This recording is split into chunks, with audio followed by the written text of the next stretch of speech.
오늘 하세나 본문은 마태복음 16장 21절에서 28절까지의 말씀입니다. 그때부터 예수께서는 자기가 반드시 예루살렘에 올라가야 하며 장로들과 대제사장들과 율법학자들에게 많은 고난을 받고 죽임을 당해야 하며 사흘째 되는 날에 살아나야 한다는 것을 제자들에게 밝히기 시작하셨다. 이에 베드로가 예수를 따로 붙들고 주님, 안 됩니다. 절대로 이런 일이 주님께 일어나서는 안 됩니다 하고 말하면서 예수께 대들었다. 그러나 예수께서는 돌아서서 베드로에게 말씀하셨다. 사탄아, 내 뒤로 물러가라. 너는 나에게 걸림돌이다. 너는 하나님의 일을 생각하지 않고 사람의 일만 생각하는구나. 그때 예수께서는 제자들에게 말씀하셨다. 누구든지 나를 따라오려거든 자기를 부인하고 제 십자가를 지고 나를 따라오너라. 누구든지 자기 목숨을 구하고자 하는 사람은 잃을 것이요. 나 때문에 자기 목숨을 잃는 사람은 찾을 것이다. 사람이 온 세상을 얻고도 제 목숨을 잃으면 무슨 이득이 있겠느냐? 또 사람이 제 목숨을 되찾는 대가로 무엇을 내놓겠느냐? 인자가 자기 아버지의 영광에서여 자기 천사들을 거느리고 올 터인데 그때 그는 각 사람에게 그 행실대로 갚아줄 것이다. 내가 진정으로 너희에게 말한다. 여기에 서 있는 사람들 가운데는 죽음을 맛보지 않고 살아서 인자가 자기 왕권을 차지하고 오는 것을 볼 사람들도 있다. 오늘 말씀은 예수님의 순환 예고가 등장합니다. 베드로가 예수님을 향한 신앙 고백, 즉 주는 그리스도이시며 살아계신 하나님의 아들이십니다 라는 고백을 한 이후에 예수님은 이 자신이 당할 고난과 죽음 그리고 부활에 대해서 말씀을 하신 것이죠. 예수님께서 말씀하신 것처럼 예수님은 예루살렘으로 올라가셔서 장로들과 대제사장들과 그리고 서기관들에 의해서 고난을 받고 죽임을 당하십니다. 그러나 그 죽음은 끝이 아니었죠. 예수님은 3일 후에 이루어질 부활에 대해서도 분명하게 말씀을 하셨습니다. 그런데 이러한 예수님의 말씀에 베드로가 이의를 제기를 해요. 개역 개정에는 항변했다고 표현을 했지만 이 단어는 사실 꾸짖다라는 의미를 지니고 있습니다.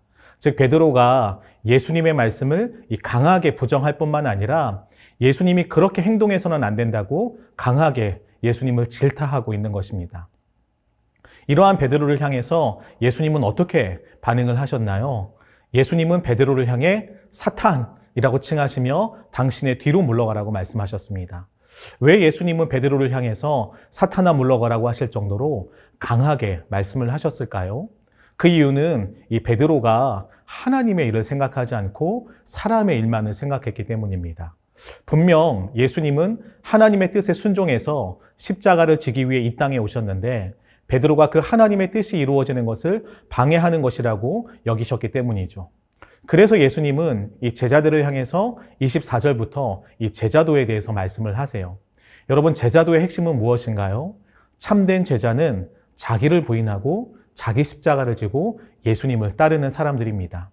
그래서 예수님은 이 자기의 목숨을 구하고자 하는 사람은 잃게 될 것이고 예수님 때문에 자기 목숨을 잃는 사람은 찾을 것이라고 말씀을 하신 것이죠.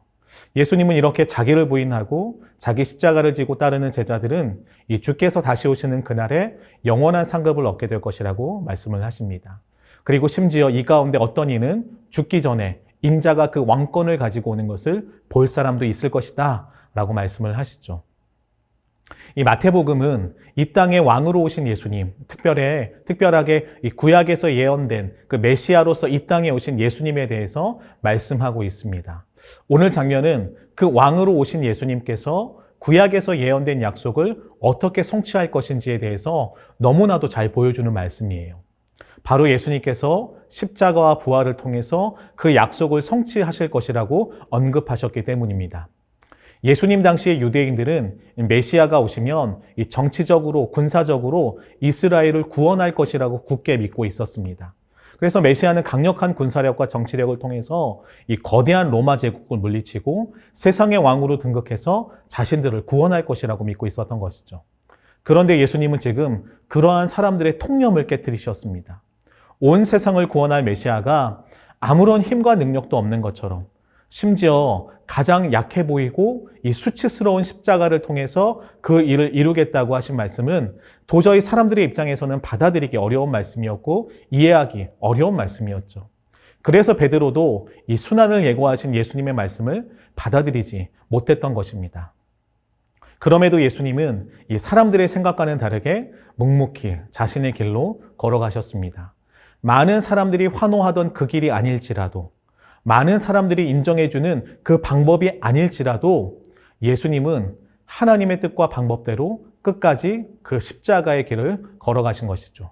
그리고 그 십자가의 길을 통해서 온 세상을 구원하셨습니다. 참된 제자는 예수님의 말씀처럼 자기를 부인하고 자기 십자가를 지는 사람들입니다. 다르게 표현하면 사람의 일이 아니라 하나님의 일을 생각하고 그 길을 따르는 것이죠. 비록 그것이 당시 사회가 생각하는 통념과는 다를지라도, 비록 그것이 내가 생각하고 뜻한 것과는 전혀 다른 길과 방법일지라도, 만약 그것이 주의 뜻과 길이라면 기꺼이 그 뜻대로 그 길을 걸어가는 사람들이 바로 참된 제자들인 것이죠. 그래서 우리는 베드로를 향한 예수님의 말씀을 잘 기억해야 합니다. 예수님은 물론 베드로를 향해서 사탄이라고 무섭게 책망을 하셨지만 베드로를 향해서 어떻게 말씀을 하셨나요? 자신의 뒤로 물러가라고 말씀하셨습니다. 이 말씀처럼 우리는요, 예수님보다 결코 앞서는 자가 되어서는 안 될 것입니다. 우리는 예수님 뒤로 물러서는 자들이 되어야 해요. 이것은 곧 우리가 먼저 예수님의 말씀에 귀를 기울여야 한다는 것이고요. 더 나아가 그 말씀에 겸손히 순종하여서 주를 따르는 것이라는 것을 우리는 기억해야 하는 것이죠. 그때 우리는 사람의 일이 아니라 하나님의 일을 생각하며 살아갈 수 있을 것입니다. 오늘 하루 그 하나님의 일을 생각하며 십자가의 길로 걸어가신 예수님처럼 우리도 하나님의 일을 기억하며 겸손히 주를 따르는 삶이 되기를 축복합니다. 오늘의 아시조는 엘리베이터를 탈 때 문을 조금 더 오래 잡아주는 친절을 실천하는 것입니다. 나의 작은 친절이 누군가에게는 큰 배려가 될 수 있다는 사실을 기억하며 오늘의 아시조 함께 하시죠.